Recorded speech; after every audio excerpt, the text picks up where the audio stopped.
அனைவருக்கும் வணக்கம். நாம் தாயுமானவர் பாடியருளிய தூய ஞானப்பாடல்களை பார்த்து கொண்டிருக்கிறோம். பராபரம் பிரபஞ்சம் முழுவதையும் படைத்து தன் கருணை கண்களால் காத்தும் வருகிறது.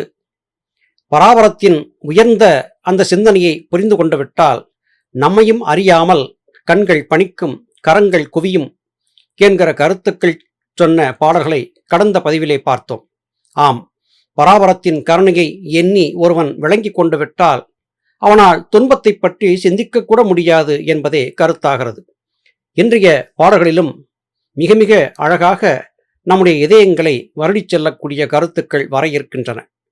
அகர உயிர் எழுத்து அனைத்துமாகி வேறாய் அமர்ந்ததென அகிலாண்டம் அனைத்துமாகி பகர்வன எல்லாம் ஆகி அல்லாதாகி பரமாகி சொல்லறிய பான்மையாகி துகளறு சங்கற்ப விகற்பங்கள் எல்லாம் தோயாத அறிவாகி சுத்தமாகி நிகரில் பசுபதியான பொருளை நாடி நெட்டுயிர்த்து பேரன்பால் நினைதல் செய்வாம். நெட்டுயிர்த்தல் என்றால் பெருமூச்சு விடுதல் என்றாகும். நாம் ஒரு துன்பத்தை அல்லது வேறு ஏதாவது ஒரு துக்கத்தை நினைந்திருக்கும் போது அவற்றுக்கெல்லாம் ஒரு முத்தாய்ப்பாக ஒரு இன்பம் வந்து சேருகிறது. அது முடிவுக்கு வரக்கூடிய நேரம் வந்துவிட்டதென்றால் நம்மையும் அறியாமல் ஒரு பெருமூச்சு விடுவோம். அதன் பிறகு ஆசுவாசமாக அப்பாடா என்று தோன்றும். கடினமான கூட்ட நெரிசல் உள்ள பகுதியிலே பயணம் செய்து பணி முடிந்து இல்லம் திரும்பக்கூடியவர்களுக்கு பரபரப்பும் ஓட்டமும் நடையும் மிகவும் கடினமாக இருக்கும். இதையெல்லாம் கடந்து இல்லம் தேடி வந்து ஒரு குவளை தண்ணீரை பருகிவிட்டு மின் விசிறியை சொல்லவிட்டு நாற்காலியிலே அமைதியாக அமர்ந்து அப்பாடா என்று சொல்லும்போது ஒரு பெருமூச்சு வருகிறதே, அது துன்பத்தின் முடிவை காட்டுகிறது, ஓய்வின் அமைதியின் நிலையை காட்டுகிறது. இந்த நிலையை பராபரத்தை சிந்தித்திருக்கக்கூடியவர் அடைவார். அதாவது எல்லா வகையான துன்பங்களும் முடிந்து போய் ஓய்ந்து அமைதி சாந்தம் என்கிற நிலையை பெறுவார் என்பது இத்திருப்பாடலின் ஆழ்ந்த கருத்தாகிறது. இந்த உலகிலே இருக்கக்கூடிய அனைத்து உயிர்களும் அகரம் என்கிற சந்திரகலையின் அடிப்படையிலேயே இயங்குகின்றன. தமிழிலே அகரம் என்பதை குறிக்கும் எழுத்து 8. இந்த 8 மற்றும் அ என்கிற இந்த இரண்டும் சந்திரகலையை குறிக்கின்றன. உலகிலே இருக்கக்கூடிய அனைத்து உயிர்களும் சூரியகலை சந்திரகலை ஆகிய இந்த இரண்டின் சேர்க்கையாகவே இயங்குகின்றன. எல்லாமே உலகில் இரண்டாகவே இருக்கிறது. பகல் என்றால் இரவு, வெப்பம் என்றால் குளிர், இப்படி எல்லாமே இரண்டாகவே இருக்கிறது. இந்த அகிலாண்டம் முழுவதும் இந்த சந்திரகலை சூரியகலை என்கிற இந்த இரண்டு தத்துவங்களின் அடிப்படையிலேயே உருவாக்கப்பட்டது. ஒன்றாக சூன்யமாக தனியாக இருந்த பராபரம் வெப்பம் மற்றும் குளிர் என்கிற இரண்டாக பிரிந்து சகலவிதமான சிருஷ்டிகளையும் உருவாக்கியது என்பது கருத்து. இந்த உலகிலே நாம் சொல்லக்கூடிய கருத்துக்கள் எல்லாமே நாம் சொல்லக்கூடிய கருத்துக்கள் அல்ல.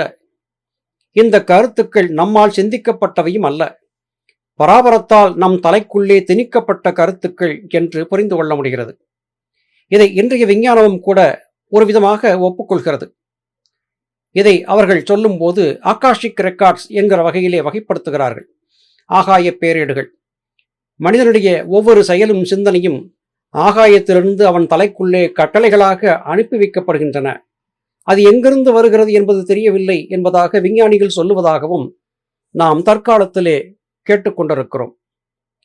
ஆனால் இவை எல்லாவற்றுக்கும் மேலாக இதுதான் இவற்றை செய்கிறது என்பதை நம்முடைய முன்னோர்கள் சிந்தித்ததின் காரணமாக பராபரத்தை பற்றியதான அடிப்படை புரிதலை பெற்றார்கள். சங்கற்ப விகற்பங்கள் எல்லாம் அற்றுப்போன இடத்திலேதான் பராபரத்தை புரிந்து கொள்ள முடியும். சங்கற்பம் என்பது எப்போது வருகிறது? எனக்கு இது வேண்டும், இதை நான் பெற வேண்டும், இதை நான் அடைந்தாக வேண்டும் என்று எண்ணுவது சங்கற்பம். விகற்பம் என்பது மனக்குழப்பம். வேண்டுமா வேண்டாமா, இது தேவைதானா தேவையில்லையா, இந்த அடிப்படை புரிதலும் இல்லாமல் வரக்கூடிய மனக்குழப்பங்கள், சங்கற்ப விகற்பங்கள் இவையெல்லாம் வந்து கொண்டிருக்கும் போது நம்முடைய அறிவிலே சுத்தமான நிலை இருக்காது. விருப்பு வெறுப்புகள் இங்கே சங்கற்ப விகற்பங்கள் என்று குறிக்கப்படுகின்றன. வேண்டுதல் வேண்டாமை என்று இதை சொல்வார்கள். இந்த உலகில் இது வேண்டும் இது வேண்டாம், ஒன்றின் மீது விருப்பு ஒன்றின் மீது வெறுப்பு ஆகியவற்றையெல்லாம் நீக்கிவிட்டால் அப்போது சூன்யம் என்பது ஏற்படும். அந்த சூனியத்திலேதான் சுத்தமான தூய ஞானம் என்கிற அறிவு பிறக்கும்.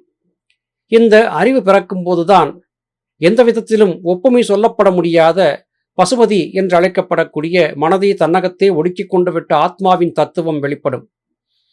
இந்த நிலை ஏற்படும் போது நம்மையும் அறியாமல் ஒரு பெருமூச்சும், அந்த பெருமூச்சின் காரணமாக ஒரு ஆழ்ந்த அமைதியும் ஏற்படும்.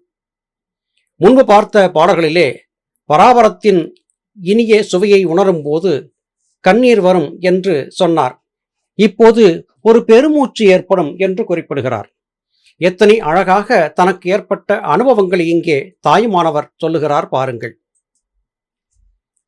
அங்கை கொடு மலர் தூவி அங்கமது புலகிப்ப, அன்பினால் உருகி விழிநீர் ஆறாக, வாராத முத்தியினது ஆவேச ஆசை கடற்குள் மூழ்கி, சங்கர சுயம்புவே சம்புவே எனவும் மொழி தழுதழுத்திட வணங்கும் சன்மார்க்க நெறியிலா துன்மார்க்க நேனையும் தன்னருள் கொடுத்தாழ்வையோ, துங்கமிகு பக்குவச் சனகன் முதல் முனிவோர்கள் தொழுது அருகில் வீற்றிருப்ப, சொல்லறிய நெறியை ஒரு சொல்லால் உணர்த்தியே சொரூப அனுபூதி காட்டி, செங்கமல பீடமேற் கல்லால் அடிக்குள் வளர் சித்தாந்த முத்தி முதலே சிறகிரி விளங்கவரு தட்சணாமூர்த்தியே சின்மயானந்த குருவே. தட்சணாமூர்த்தி தென்முகமாக வீற்றிருக்கக்கூடிய எம்பெருமான் ஈசனுடைய ஒரு தோற்றத்திற்கு இந்த பெயர். அவர் தட்சணாமூர்த்தியே தாயுமானவருக்கு குருவாக வந்திருந்தார். அந்த குருவுக்கு சின்மயானந்த குரு என்கிற பெயரும் வழங்கப்பட்டது.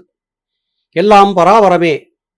பராபரத்தின் கருணையை பற்றி இங்கே வியந்து பாடும்போது தன்னுடைய குருவாக உருகொண்டு வந்திருந்த தட்சிணாமூர்த்தியின் சின்மயானந்த குரு என்கிற வடிவத்தை பற்றியும் தாயுமானவர் வியந்து பாராட்டுகிறார்.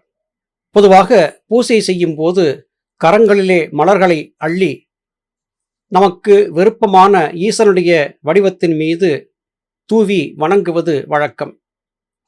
ஆனால் கைகளிலே செடியிலே பூத்த மலர்களை அள்ளி இறைவனுக்கு சாற்றி வழிபடுவதைக் காட்டிலும் விழி மலர்களிலிருந்து சிந்தக்கூடிய கண்ணீர் துளிகளை புஷ்பங்களாக்கி இறைவனுக்கு சமர்ப்பிப்பதுதான் உண்மையான பூசை என்று இங்கே குறிப்பிடுகிறார்.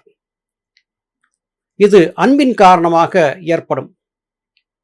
நெட்டுருகி அன்பின் காரணமாக இறைவனை உண்மையாக கசிந்துருகிய நிலையிலே வணங்க வேண்டும். அப்படி செய்வதுதான் எம்பெருமானுடைய உண்மையான அன்பை பெறுவதற்கான வாய்ப்பாக இருக்கும். குழந்தையும் தெய்வமும் கொண்டாடியவருக்கு என்று சொல்வார்கள். சிறு குழந்தைகள் விளையாடி கொண்டிருக்கும் கீழே விழும், தொடர்ந்து அழும், சற்றைக்கெல்லாம் சிரிக்க ஆரம்பிக்கும். எதற்காக அழுதது, எதற்காக சிரித்தது என்பதற்கு எந்தவிதமான அடிப்படையும் இருக்காது. அதுபோல எம்பெருமான் ஈசனிடத்திலே அன்பு பாராட்டக்கூடியவர்கள் காரணமில்லாமல் அழுவதும் காரணமில்லாமல் சிரிப்பதும் அவ்வப்போது நடைபெற்று கொண்டேதான் இருக்கிறது. சில வேளைகளிலே எம்பெருமானை வணங்கும் போது எம்பெருமானை துதித்துச் சொல்லக்கூடிய வார்த்தைகள் குரல் தழுதழுத்து கண்ணீர் பெருகி வருவதும் வாடிக்கை. சன்மார்க்க நெறி சார்ந்திருப்பவர்களுக்கு இதெல்லாம் சாத்தியமாகும்.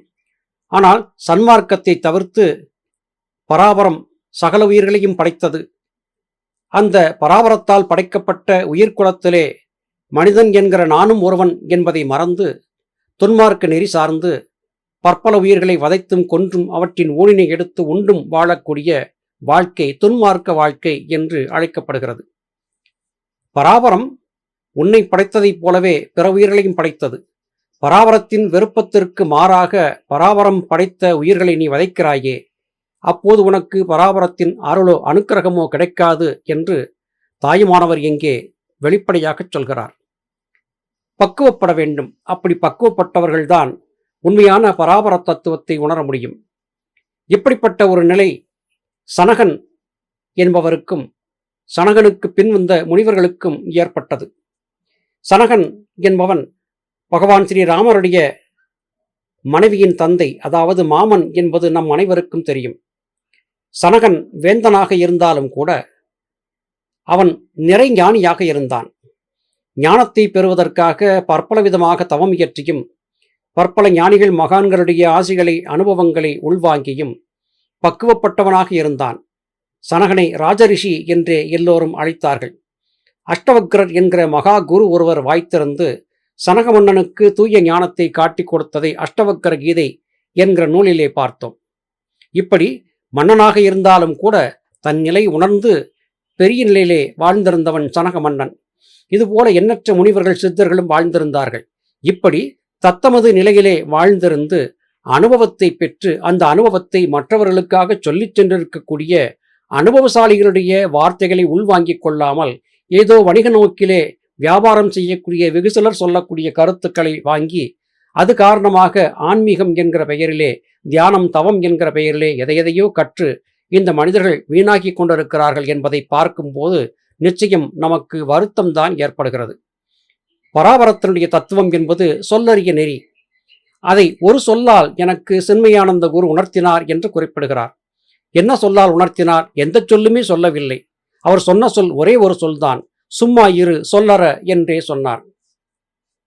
சொல்லாத சொல், எதையும் பேசாதே, அமைதியாக இரு, சும்மா இரு சொல்லற என்று சொல்லிய அந்த ஒரு வார்த்தையால் எனக்கு சொரூப அனுபூதியையே என்னுடைய குருவாகிய சின்மயானந்த குரு காட்டி கொடுத்து விட்டார். என்னுடைய சரசாகி ஆகாயத்திற்குள்ளே செங்கமல நிறத்திலே ஜோதிமயமாக தகித்து கொண்டிருக்கக்கூடிய மேடையிலே ஆன்மா என்பது வீற்றிருக்கிறது. கல்லால விருட்சத்தின் அடியிலே அமர்ந்திருந்து ஞானத்தை காட்டி கொடுத்த தட்சணாமூர்த்தி எனக்குள்ளே இருந்து சொல்லாதே சும்மா இரு என்று சொல்லி ஞானத்தை புரியப்படுத்திய அந்த ஆனந்தத்தை எவ்வாறு எண்ணி வியப்பேன் என்று அழகாக இங்கே சொல்லுகிறார் தாய்மானவர் பெருமான்.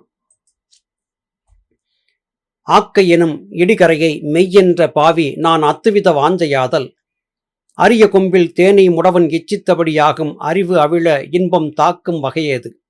இந்நாட்சரியை கிரியா யோக சாதனம் விடுத்து எல்லாம் சன்மார்க்கம் அல்ல இவை நிற்க என் மார்க்கங்கள் சாராத பேரறிவு அதாய் வாக்கு மனம் அணுகாத பூரணப் பொருள் வந்து வாய்க்கும்படி கூவாயம் வருவித்து ஓட்டாத பேரின்பமான சுகவாரியினை வாய்மடுத்து தேக்கி திளைக்க நீ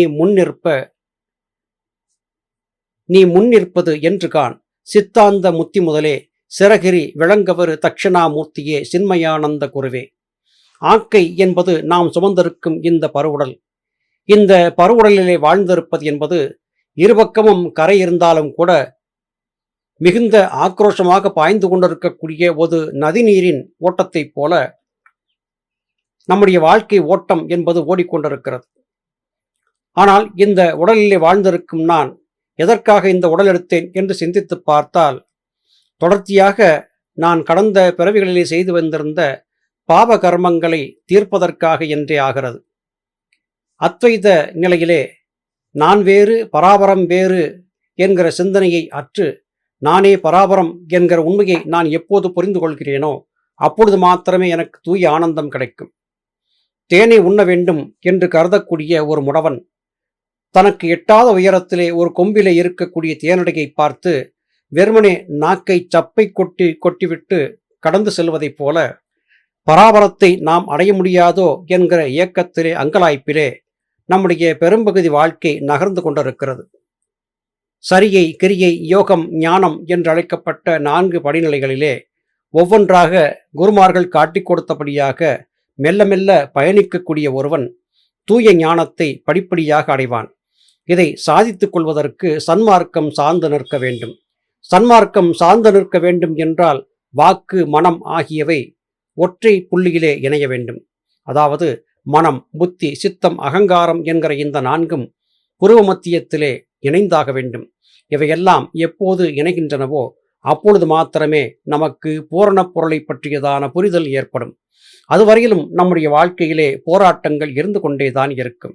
சரி, இது ஏற்படாமல் தடையாவதற்கு யாது காரணம் என்று எண்ணி பார்க்கும்போது நாம் இந்த உலகை புலன்கள் வழியாக பார்த்தபடி இந்த உலகம் உண்மை என்று கருதியிருப்பதே இதற்கு காரணம்.